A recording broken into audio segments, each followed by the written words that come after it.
नमस्कार, मैं अंजना और आप देख रहे हैं मध्य प्रदेश का बढ़ता हुआ न्यूज चैनल राजगढ़ दर्पण न्यूज। आइए बढ़ते हैं इस वक्त की बड़ी खबर की ओर। कांग्रेस कार्यकर्ताओं ने पूर्व प्रधानमंत्री डॉक्टर मनमोहन सिंह के निधन पर शोक सभा कर दी श्रद्धांजलि। छापीहेड़ा नगर के कांकरिया रोड बालाजी मंदिर परिसर में आज रविवार की शाम 4 बजे देश के पूर्व प्रधानमंत्री अर्थशास्त्री एवं पूर्व वित्त मंत्री डॉक्टर मनमोहन सिंह के निधन पर ब्लॉक कांग्रेस कमेटी के तत्वाधान में एक शोक सभा का आयोजन किया गया। शोक सभा का आरंभ में स्वर्गीय पूर्व प्रधानमंत्री डॉक्टर मनमोहन सिंह के चित्र पर दीप प्रज्वलित कर पूर्व मंत्री प्रियव्रत सिंह ने किया। इसके बाद उपस्थित कांग्रेस कार्यकर्ताओं ने पूर्व प्रधानमंत्री के चित्र पर श्रद्धा सुमन अर्पित करते हुए श्रद्धांजलि दी। वहीं उपस्थित पूर्व मंत्री प्रियव्रत सिंह ने पूर्व प्रधानमंत्री के जीवन पर प्रकाश डालते हुए उनकी जीवन की तथा प्रधानमंत्री काल की कई उपलब्धियां बताई। शोक सभा के दौरान कांग्रेस जिला उपाध्यक्ष देवी सिंह डांगी, ब्लॉक कांग्रेस अध्यक्ष शाहिद खान, बाटखेड़ा महाराज विजय नंद, वरिष्ठ कांग्रेस नेता डॉक्टर महेश नागर, नगर कांग्रेस अध्यक्ष राजेश कुमार टोंक सहित नगर के कांग्रेस पार्षद, पदाधिकारी और कार्यकर्ता बड़ी संख्या में उपस्थित रहे। शिक्षा दीक्षा हासिल की। मेरे पूर्व वक्ता ने कहा था कि वो ऑक्सफोर्ड में पढ़े थे, वो ऑक्सफोर्ड में पढ़े थे पर वो किसी संभ्रांत परिवार से नहीं थे। ऐसा नहीं था कि उनके माता पिता उनको खूब सारे शिक्षा दिला सकते थे और उन पर विश्व में कई महामारियां आई हैं, कई विघटन हुए हैं, पर सबसे ज़्यादा दर्दनाक था भारत का विभाजन और उसका सीधा सीधा असर भारत के विभाजन का मनमोहन सिंह जी पर पड़ा, क्योंकि उनका जो पैतृक गांव था वो भारत की जगह पाकिस्तान के पंजाब में चला गया। पंजाब आधे से ज़्यादा पाकिस्तान में चला गया और बाकी का हिस्सा भारत में रहा। इसका असर कई पंजाब के परिवारों पर पड़ा, कई सिंध के परिवारों पर पड़ा, जिन्हें अपने गृह क्षेत्र को, अपने गांव को, अपने मुकाम को छोड़कर और वापस से एक नया जीवन, जितना भी सामान बटोर सकते थे, कई लोग तो सिर्फ 2 जोड़ी कपड़ा ही समेट पाए, बने बनाए पैतृक घरों को और पैतृक संपत्तियों को छोड़कर उन्हें भारत आना। ऐसी परिस्थिति में उनका परिवार भी भारत आया और यहाँ उन्होंने शिक्षा दीक्षा ग्रहण करी। यहाँ एक अच्छे विद्यार्थी के रूप में वो आगे बढ़े और फिर जैसे कि मेरे पूर्व वक्ता ने बताया है, विदेश में भी उन्होंने शिक्षा अर्जित करी। पर स्वर्गीय प्रधानमंत्री मनमोहन सिंह जी की सबसे खासियत की बात ये थी कि वो एक शिक्षाविद थे, वो एक शासकीय अफसर थे, वो एक अर्थशास्त्री थे, वो एक राजनीतिज्ञ थे और सबसे बड़ी बात वो एक निर्मल व्यक्तित्व के और मृदुभाषी व्यक्ति थे, जिसने राजनीति में रहने के बाद भी कभी किसी के लिए कठोर शब्दों का परिणाम इस्तेमाल नहीं किया। ये बात उस बात से परिलक्षित होती है कि प्रधानमंत्री के रूप में जो आखिरी प्रेस कॉन्फ्रेंस उन्होंने करी, उसमें उन्होंने एक शब्द कहा मीडिया के सामने कि शायद इतिहास मेरे प्रति अच्छी सोच रखेगा, वैसी सोच नहीं रखेगा जैसा आज की तत्कालीन मीडिया ने मेरे ऊपर बना रखा है। और मैं ये पूरा मानता हूं कि इतिहास जब याद करेगा भारत की आर्थिक समृद्धि को, जो आज की सरकार या कोई भी व्यक्तित्व हमारा ये कह रहा है कि आत्मनिर्भर भारत का निर्माण किया जाएगा, तो अगर आत्मनिर्भर भारत का निर्माण होगा तो आत्मनिर्भर भारत की नींव रखने वाले लोगों में रिजर्व बैंक के गवर्नर मनमोहन सिंह और उसके बाद में वित्त मंत्री मनमोहन सिंह और उसके बाद में प्रधानमंत्री मनमोहन सिंह को हमेशा याद किया जाएगा। प्रधानमंत्री जी ने की शुरुआत प्रधानमंत्री से नहीं हुई, प्रधानमंत्री जी की शुरुआत डॉक्टर मनमोहन सिंह जी की रिजर्व बैंक के गवर्नर से हुई। जब आर्थिक संकटों से देश जूझ रहा था, उन्होंने तत्कालीन प्रधानमंत्रियों को सलाह दी कि किस प्रकार से हमें आर्थिक बदलाव इस देश में लाने होंगे। और उसी सलाह के आधार पर जब 91 में नरसिम्हा राव जी प्रधानमंत्री बने, कांग्रेस की सरकार बनी, उसमें वित्त मंत्री के रूप में आपको पद दिया गया और उस वित्त मंत्री कार्यकाल का असर भारत की पूरी एक समूच पीढ़ी के ऊपर पड़ा। आज आईटी सेक्टर में छापेड़ा का बच्चा बेंगलोर में नौकरी कर रहा है। जो भी साथी अभी आए हैं वो कुछ परफेक्ट कर हैं।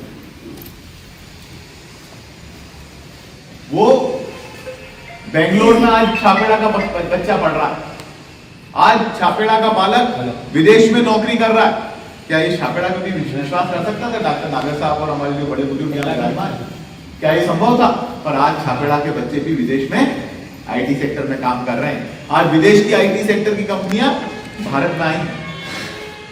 2010 में मुझे भारत सरकार और अमेरिकी सरकार के मिले जुले कार्यक्रम के रूप में एक दल के साथ अमेरिका 1 महीने के लिए जाने का मौका मिला।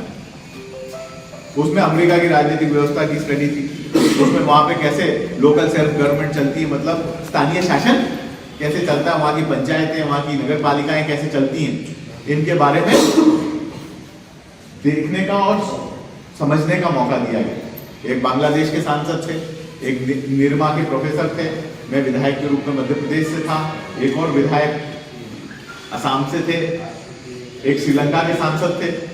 ऐसे पूरे दक्षिण एशिया का एक ग्रुप बन गया। हम लोग अमेरिका गए और जब हम गए एक छोटे से स्कूल में, मिडिल स्कूल में, अमेरिका के मिडिल स्कूल में, गवर्नमेंट का मिडिल स्कूल था, मुझे आज भी नाम याद है उसका, बॉनी ईगल मिडिल स्कूल नाम था उसका।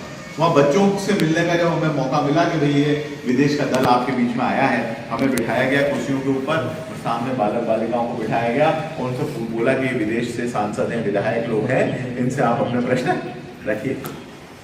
तो कई बच्चे ये नहीं जानते थे कि भारत कहाँ है। तो एक उनके टीचर ने खड़े होकर बोला कि आप ये नहीं जानते भारत कहाँ है, पर जितने कंप्यूटर आपके टेबल पर रखे हैं इनका सॉफ्टवेयर कहाँ निर्माण हुआ ये जरा चेक करो। ये निर्माण भारत में हुआ है और उसी भारत के रहने वाले ये व्यक्ति हैं जो खड़े हैं आपसे बात करने के लिए। ये मेरा परिचय उनने उस स्कूल के बच्चों को दिया। ये डॉक्टर मनमोहन सिंह जी की। साथियों, खुली बाजार व्यवस्था के अंतर्गत विदेशी निवेश हमारे यहाँ आया, पर विदेशी निवेश पे नियंत्रण रखने का भी उनने फॉर्मूला तैयार किया। विदेशी निवेश जब उनने अलाउ किया तो उसमें किस प्रकार से भारतीय कंपनियां समाप्त ना हो, इसलिए विदेशी निवेश मिलजुल के उनने किया ताकि आर्थिक व्यवस्थाएं उभरें। प्राइवेट सेक्टर में इतनी नौकरियां पहले नहीं मिलती, प्राइवेट सेक्टर में इतनी नौकरियां दिलाई। ये आईसीआईसीआई बैंक आप देखते हैं, ये एचडीएफसी बैंक जो आप देखते हैं, बैंकों का राष्ट्रीयकरण था, पर प्राइवेट बैंकिंग सेटअप को अलाउ करने का भी काम वित्त मंत्री मनमोहन सिंह जी के कार्यकाल में हुआ। और सबसे बड़ी जो उपलब्धता भारत की प्रधानमंत्री मनमोहन सिंह जी के कार्यकाल में थी, वो एक वोट से वो प्रस्ताव पारित हुआ था, आर्टिकल 123। आर्टिकल 123 के अंतर्गत अमेरिका के से हमारा समझौता हुआ इस बात को लेकर कि भारत परमाणु ऊर्जा का उत्पादन कर सकेगा औद्योगिक इस्तेमाल के लिए, ताकि हमारे उद्योगों को परमाणु ऊर्जा मिल सके और साथ साथ हम परमाणु उन सारे देशों के बीच में आ सके जिनमें परमाणु क्षमता है। ये बहुत बड़ी बात है। उसका बड़ा विरोध हुआ, बड़ी सारी बात हुई, पर एक वोट जो संसद में वो प्रस्ताव पारित हुआ और पारित होने के बाद वो कानून बना और कानून बन के वो व्यवस्था लागू हुई। यही नहीं, आज स्टिमुलस पैकेज की बात की जाए। स्टिमुलस पैकेज एक ऐसा पैकेज था जो हजारों करोड़ रुपए का सरकारी फंड गवर्नमेंट सेक्टर के माध्यम से लोगों तक पहुंचाया गया, जिससे आर्थिक मंदी का असर हमारे देश में 2009 से लेकर 2013 तक की जो वैश्विक मंदी थी, उसका असर हमारे देश में नहीं आया। ना तो किसान प्रताड़ित हुआ, ना ही बेरोजगार व्यक्ति प्रताड़ित हुआ। हर व्यक्ति के लिए रोजगार के लिए मनरेगा स्थापित की गई। ये ऐसी योजनाएं हैं जिससे लाखों करोड़ों मजदूरों का भविष्य सुधरा। और यही नहीं है, एक आखिरी पंक्ति में खड़े मजदूर व्यक्ति के लिए ये वरदान साबित हुई कि मनरेगा का अगर उनको सीधा फायदा भी मिला ही सही ज्यादातर लोगों को, पर जिसको नहीं मिला किसान वर्ग को भी मिला, पर उसमें मनरेगा के माध्यम से मजदूरी की नियत दर 200-300 गुना बढ़ी, जिससे एक आम मजदूर को इस महंगाई के समय में भी जीवन यापन करने के लिए साधन मिला, वो भी प्रधानमंत्री मनमोहन सिंह। वैज्ञानिक उत्पादन हमारा बढ़ा, हमारा इकोनॉमिक व्यवस्था में ग्रोथ आई, और ग्रोथ आखिरी व्यक्ति तक पहुंचे। अभी जो बात दो हमारे साथियों ने कही कि सड़क बन जाए पर सड़क पे चलने वाले के जेब पैर में चप्पल भी होनी चाहिए, मतलब उसका जो पर्याय ये है कि सड़क तो बना दी आपने, पर सड़क पे चलाने वाले के पास मोटर कार हो, चप्पल तो बहुत छोटी सी बात है, पर मोटर कार हो, कैसे चल सके। आज हम उसके ठीक विपरीत योजनाएं दूसरी तरीके से संचालित होते देख रहे हैं। आज आप यहाँ से इंदौर चले जाओ, सड़क बहुत अच्छी है, पर टोल टैक्स कितना है?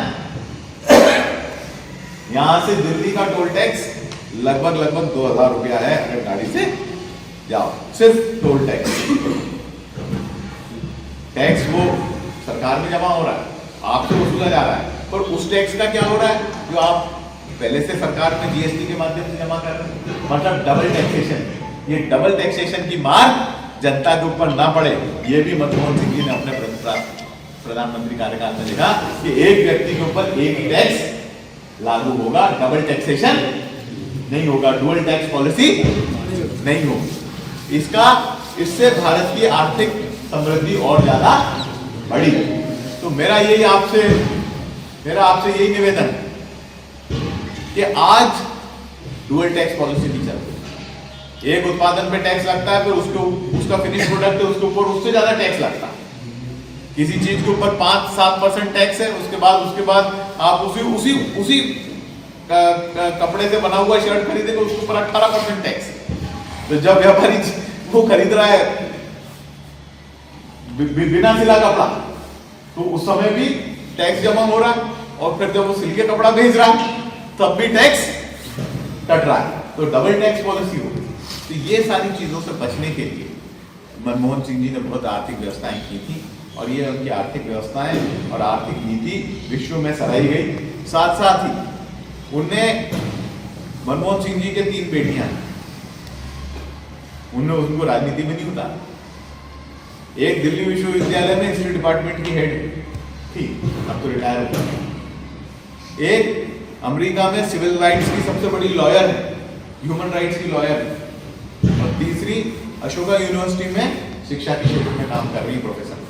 तो हर तरफ से उनने अपने परिवार को भी राजनीति से दूर रखकर, नहीं तो राजनीति प्रधानमंत्री का परिवार बड़ा व्यवसायी हो जाता है और प्रधानमंत्री का परिवार बड़ा वो हो जाता है, पर उन्होंने इतनी ईमानदारी से काम किया कि आज उनकी बेटियों और उनकी बेटियों के परिवार सामान्य जीवन भारत में यापन कर रहे हैं।